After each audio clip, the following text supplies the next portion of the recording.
We're getting more jobs and it's putting more people to work. It has created thousands, if not hundreds of thousands of man hours for the journeyman wiremen. Having this program has allowed us to put more journeymen to work and keep them working. Every job we get, that's at least one more journeyman that is working. As a union, as union members, as journeyman wiremen, we need to adapt and to change.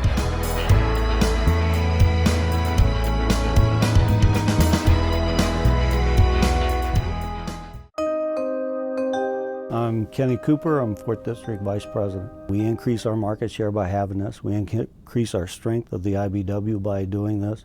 And it increases the opportunities of the current membership and the future membership to be employed. The big difference we see is contractors have the confidence to go after that type of work and bid those type of jobs. Before, they didn't have the confidence that they would be competitive, so they didn't go after them. So this is just another tool to recapture that market that we're not doing currently and giving us more opportunities to be employed.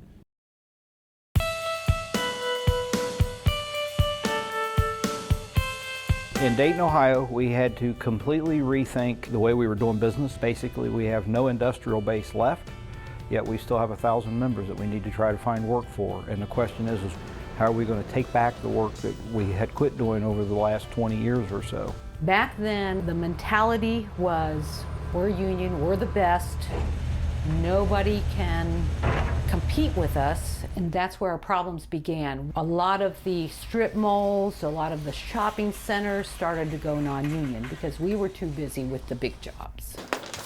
My name is Joan Foltz. I'm a journeyman wireman with Local 82. We are on the job site of the Miami Valley Hospital. We have journeyman wiremen, first-year apprentices, and 2 or 3 CECWs.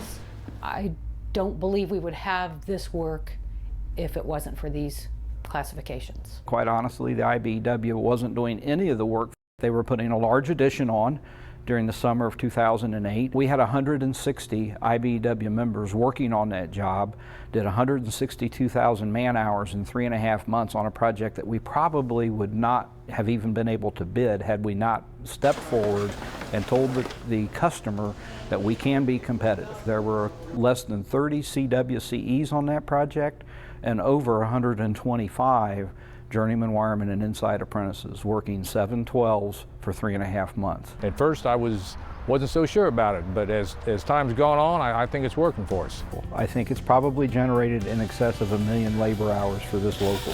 Is it directly because of this program? I think that's a big part of it. It's simply because we're back out on jobs that we haven't been on in many years.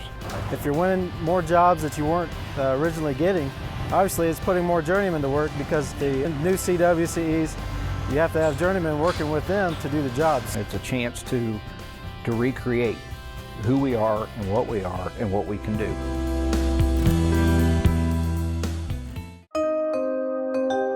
My name is Frank Carroll. I'm the Vice President of the 2nd District. This program proves one thing, that if we continue to do what we used to do, it's not going to happen. And when you keep sitting home waiting for the phone to ring and it doesn't ring in those offices, we've got to do something.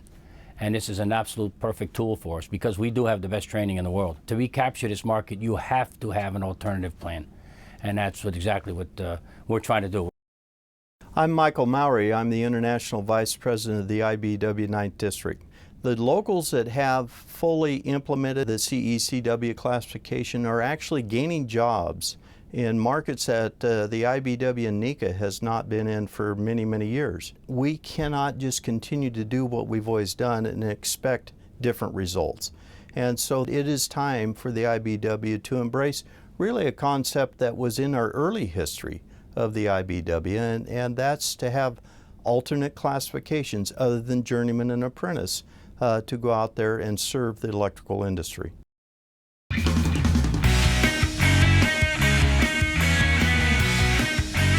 I wouldn't be standing here right now because we wouldn't have this job if it wasn't for the CE program. This is a 2.3 megawatt solar project. It's a very high-pace, high-speed project with a condensed schedule. We're taking local journeymen to work that normally wouldn't get the work if we didn't have this. We started our program about 4 years ago. It's been successful for us. We've been able to get back into the private market where we never were able to get into that and really give the contractors the tools they need to go out and compete in the industry. Disneyland has an agreement with us that within the park, the 2 parks they have, that they're going to use us on those jobs, our contractors. The hotels on the outside of Disneyland, they don't have that agreement with us. By using this program, we are one of the only 2 unions on that job. We're on the Disneyland hotel renovation. We've had the 3 original towers that we've been working on for the last couple of years. So we're adding some new GFIs and some updated lighting. We probably would not have gotten this if it weren't for the CECW program. It's a high-profile job. It shows the non-union that we're here. We're going to be competing against them, and it's waking them up. The naysayers are all worried about losing jobs and not being able to work by being replaced by these workers. In actuality, it's put 217 journeyman wiremen on the jobs that we wouldn't have had out there at all. Sometimes you're sitting at home and you want to go to work, so these CWCEs enable myself and others to go back to work. The guys who are sitting are like, well, this is my job, not realizing that it's actually getting more work. I mean, when you can get job rates a little lower, it creates more work, which is ultimately more work for you. It feeds my family, and I don't think it takes away from any skilled labor that any signatory contractor would have, or any union hall across the United States. I think it's a good thing.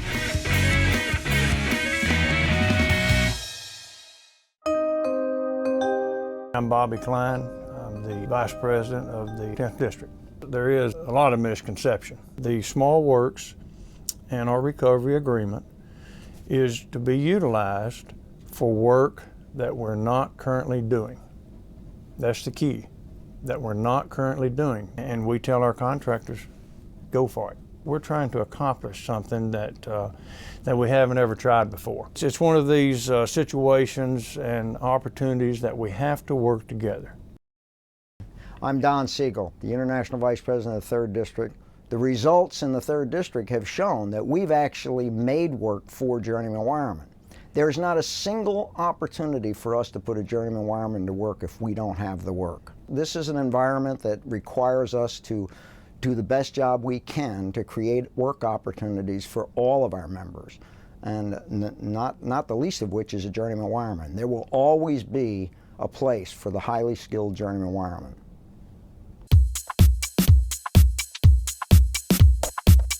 My name is Willie Ramirez. I'm a Local 3 journeyman. I've been in Local 3 since 1995. I've been out of work for 310 days, and when I was told to come back to work, to me it was great news because I was able to provide for my family and go back to work and serve as a union member.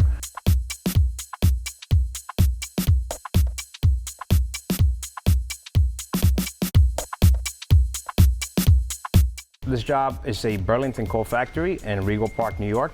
This location is actually 50,000 square foot.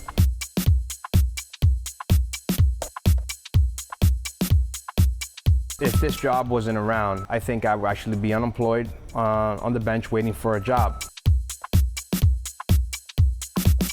In 1947, we established an M division. It has contributed greatly to the success of Local 3. It was everything in regards to growing Local 3 and the union. It gave us opportunity to be on small jobs, small works, jobs that we would not be competitive on with our journeyman rates of pay. So like you were saying before, if we didn't have the M division in New York City, there would be a lot more journeyman wiremen unemployed. The job we're on now is we're at the Queen Center Mall. We do a lot of competitive bidding on trying to get the new electric for the new stores. These companies that own these stores want to go the cheapest way to build these stores. And if we can't give a competitive price to compete with a cheap price, we can just kiss this work goodbye. This is putting journeymen to work. So if we don't have this, even if it's 5 journeymen, that's 5 journeymen that are not sitting on the bench that we can put out to work. The model of apprenticeship to journeyman, it was a great model. And when you had every job in your jurisdiction, it worked. It doesn't work anymore. And the competitive pressures that are on us require us to do something. We need to do everything we can to make sure that we're on every job, and we're doing it here in New York City. It helps us bring in more work, helps us bring in more contractors, which helps us become a larger and stronger union. I was a little skeptical at first, but it took me 310 days to realize that without this agreement, I would be actually starving out there.